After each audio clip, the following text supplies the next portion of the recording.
This podcast is a conversation by Julie Benetti and Susan Barbaro and is a production of VI Alliance, copyright 2019. And this chart-busting hit, Alone Leave Me, courtesy of New Threads, is available everywhere. Hi, this is Julie, and I'm here with Susan, and so what? And yet, okay, we're going to start like that, but before we go into the energy of it, because we did a podcast in our Oprah series on this, and I think there's a lot more to talk about it outside of that realm that's also inside of, the whole realm of it. And I go to our Blue Book of Energy, Energetic Invocations, and in our What is My Level of Commitment section, we talk about the old Japanese Zen master, Hakuin. And I wanted to share this story a little bit instead of reciting. I'm reading from our book because the tale of Hakuin really explains commitment to yourself. And there's a vibration with, so what? That's a huge commitment to yourself. And so, as it says in our book, Energetic Invocations, neighbors praised Hakuin for living a pure life consistent with commitment. When a beautiful Japanese girl was found with child, Hakuin was incorrectly named the father, and his only comment was, "Is that so?" With a shattered reputation, Hakuin took care of the child for a year. Later, the Japanese girl named a young fish market clerk as the father. Her parents apologized to Hakuin and asked for forgiveness when they went to get their grandchild back. Hakuin's only reply was, "Is that so?" Much like So What, or What of It, Is That So garnished the passion of Hakuin's commitment to who he was, regardless of the circumstance or what others accused and judged him of. And so the reason why I wanted to share that passage, because I think it says it in a different way, which is exactly related to So What. It kind of says a sense of how useful and how powerful asking that question about things is. So you and I always see things, we come from two different sides. And I said to you, Julie and I many times will sit and argue. And I'm like, it's always vocabulary. It's always vocabulary, the words that we use. So is that so really resonates with you? And I can hear your point, and it makes perfect sense. But for me, so what is, of course, it's more 21st century, language. And to me, not that it differs from what you're saying, but to me, so what is so empowering. Because for me, when I think of different people I've talked to, I think of myself. And if I go into, I can do this, I should have done that. it's like, so what? All of a sudden, every judgment, all expectations kind of melt away. And it's not a who cares, I give up. It's so what? And it frees the soul. And it sort of brings me into the present moment. And as we said in the book, in that present moment, all is well. Right. Anytime you pull yourself out of the future, what might happen, or what you did in the past, and you bring yourself right into right this moment. And if you're listening to this podcast, wherever you are, in this exact moment, everything is fine. Right. Everything is fine. And for me, and again, it's vocabulary. So what is that freeing? It's what you said. It's a commitment to yourself. But for me, those words are like, I can let everything go. Judgment that's been thrown on me, expectations that people have. And I can say to myself, what is it that I want to do? And if I want to do something that out there may judge it as being whatever you want to call it, I can turn around and I don't have to say to them. The key is not saying to somebody else, so what? It's for me to say to myself, so what? And then I can say, all right, so then whatever I'm doing is okay. It goes right back to when we talk about, the subconscious, and in our ancient texts, we talk about trying to get yourself in a good place. Sometimes if you feel like you're in a funk, or you feel like things just aren't going your way, you're feeling down, whatever it is, the minute you say, so what? And it's, again, I can't emphasize, it's not I give up. It's not I can't do it. It's like, Well, so what? If things didn't go the way you wanted, so what? Did you try? Get up the next day or get yourself and try again.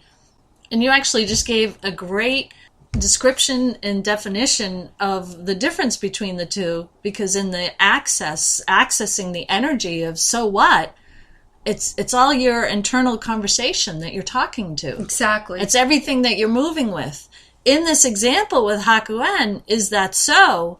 It's more an expression in reaction to what other people are throwing at you. And you're not, it's almost like having, a tennis racket and hitting back, not letting the ball hit you, but hitting it back and saying, is that so? And putting it back in their corner.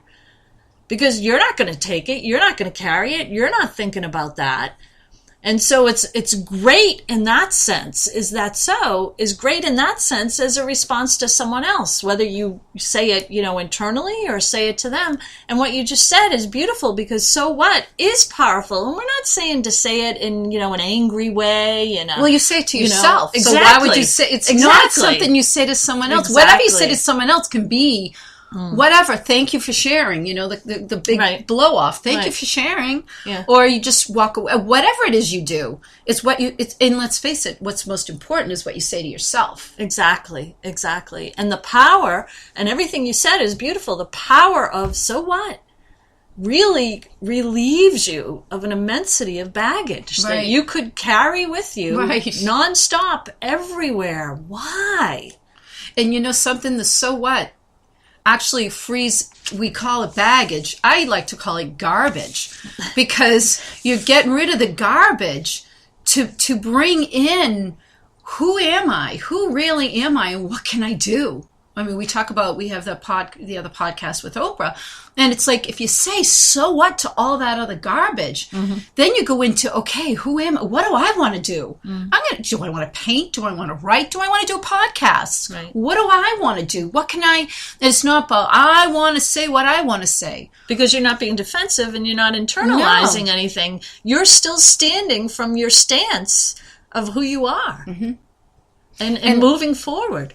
And it's funny, because the podcast that we do, at least from my standpoint, because I don't want to speak for you, but I know you, isn't about telling anybody. If you listen to any of our podcasts, we don't tell anyone who they have to be or what they have to do or what society. Really, the gist of all of our podcasts is go in the energy, quiet everything outside. And I know we've said this before. And so what anyone thinks? So what people tell you have to do? So what? You don't have to argue with them, but you don't argue with yourself. Then you go into yourself and say, what do I want to do? Right. And I am willing to bet. I'm not a betting woman, but I would be willing to bet that if everybody in this world sat down and said, I don't care what everybody says to me, what is it I want to do? And they did it with reckless abandon. I bet you the world would be such a better place. It would be a happier place. It would be a beautiful place. And, is that what heaven is? I don't know. We're doing the same thing we're doing here, but we let go of all attachments to judgment and expectation, and we just do what it is that's in our hearts, because I really don't believe anybody in their heart just wants to be in charge of another person, because that is just, unless for some reason you're trying to figure out a dysfunctional past that if you let go of, you wouldn't even have that need. Right. And often we are the ones that beat up ourselves the worst. We really just pound on ourselves. And granted, we're probably trying to get somewhere, but when you're pounding on yourself, taking in others' judgments and beliefs and insecurities, and what are you moving forward with? You're moving forward with that, or you're not moving forward at all, actually. Well, you're not moving, you're right, because now what you're doing is based on reaction to what someone told you. Right. That's not living authentically. I know you wanted to use that word so badly. Oh, no. We were joking about it being overused. But I just think that, the world would be such a kinder place and more supportive of everybody, if we all did what we wanted, people are natural artists, natural singers, natural scientists, natural engineers, natural creators. It just happens. And there are people that are natural supporters, and there's nothing, and nurturers. There's nothing wrong with that, because that's what you need. But when you're forced into a role, that's when Right. everything is lost. Right. And it's funny, you bring up a point, because, what if we didn't all of us live so much in reaction? I mean, how would your life be if you think about that? Think about what percentage of the day do you actually live proactively versus reactively? And if it's 100% reactively, there's a text, there's I got to respond, there's an email, there's a phone call. Yeah, I mean, if you're trying to get out the door, sometimes you don't. I mean, if you have 100% of a day where you're living reactively, chances are you could have, created some of that in response to something and, whatever. But chances are, if you are, and it doesn't balance with proactively, with what you really want to do and where you're really going and want to go, I mean, it feels yucky then. Well, and the other side of it is, at the end of the day, you don't really feel very good. And so when I would think, if I were listening to this, because this is where I always go, all right, well, what do I do? How do I do this? And you know what? If it's just a start, I mean, we just little nudges in the right direction eventually will get you there. And just, so what? And I'm It's laughing, the biggest. right? And I'm laughing a little bit. Sorry, because I'm laughing a little bit because we're not looking for you to be reactive to this podcast. Where, what really, works for us, I'll say for myself, and this isn't in relation to anyone out there, but where it works for me is when something kind of affects me or, energizes me, or like something, there's the little tick of something that strikes a spark in me, or because it was already there. That's the part that you're not being reactive. That's one side of it. That's your how you describe being proactive, how you feel. And that's great. Because of course I always look at, the hardest part is not being reactive. I always think that's the hardest part. Proactive it's an easy thing to do because it's what's in your heart. What makes you, we've talked about this, where you lose yourself. All of a sudden hours have gone by and you're like, oh my God. And I don't mean you're sitting there on social media just looking at what everybody else is doing. When you're reading or you're working on something that's really, really means a lot to you. So to me, the hardest part is not being in the reaction. And there's certain times where you have to, if someone comes in and says, I need this done, you have to do it. So it's not you turn around saying, I'm not doing that. It's the energy behind it. You could say, so, okay, it'll get done, which I've done. I've been in situations where I had, a certain person come in and saying, I need this done. And I was going to school. And I had kids at home and blah, blah, blah. But the bottom line is like, well, I want this done. I'm like, I'll get it to you. Well, I want it on my desk by 9 a.m. I said, I'll get it to you. I got to leave for class. And he's like, And I said, tomorrow morning you open up your email and you're going to open the thing and you're going to hit print. And I even had the print settings set. And I did it. And I was like, okay, he wants it done. He was being a little bit of a pain in the neck. But I didn't let it get to me. I had a class to go to. I was going back to school, and I just was like, you'll get it done. Went off, and I didn't get caught in, I just went, did my work, went to class, came home, took care of stuff at home, and I would say, it took me a half an hour maybe to finish, put it together, send it to him, called it a day. And when you don't get caught up in all the drama, and you say, so what? It'll happen. I'll get to it. When you get to it, it seems like what would take you hours, you're like 20 minutes, and that was it. Instead of sitting and spending 5 hours ranting and raving and getting upset. You also knew you were going to get it done. You were there to do the job. You knew you were going to get it done, but someone was kind of infiltrating how you're going to do it, when you're going to do it, and if you were going to internalize all of that, that wasn't going to help you get it done. No, and that's the so what. It's not turning around and saying to someone, so what, and you're this, and blah, blah, blah. It's not that. It's saying to yourself, he's got, in my situation, this guy's got blah, blah, blah, blah, blah. And to me, it's like, well, so what? That's his issue. It's not my issue. I'll get it done because I know I'll get it done. And I just went about my business. And the more that you say internally, so what? And if something happens, I always talk talk about myself because, that's what I do. I'm doing work with these horses. So what? And I come back and, when you work with animals, sometimes you have a great day and sometimes you come back and you're like, oh, I didn't get anywhere. You almost feel like you went back. And, and I was thinking about next time I go there and it's like, okay, what am I going to do? And of course I have ideas. I'd like to work on this. I'd like to do. And then I go in and I almost say, so what? I'm going to spend time with them. I'm going to enjoy them. I'll do what I can in the moment. And I let go of all expectations. Those are usually when I have the biggest breakthroughs. Right. And it's in the so what is empowering. I can't say it enough. It's not, I give up. This isn't going to work. It's not that so what. And so you're saying so what to that internal dialogue and that mental conversation that's with nobody except yourself. Yet you're also saying, so what? I'm going to move ahead and I'm not going to internalize anything and I'm not going to react in that way to anything as well. And to do that, I mean, it's kind of sort of like exercising in a way. I mean, you're exercising internally, yet it's kind of like exercising where you get a little adrenaline burst from that. I would say with that, it comes with practice. Mm-hmm. And the more you be quiet to everybody else, instead of telling everybody else, you're doing this and you shouldn't, and da-da-da.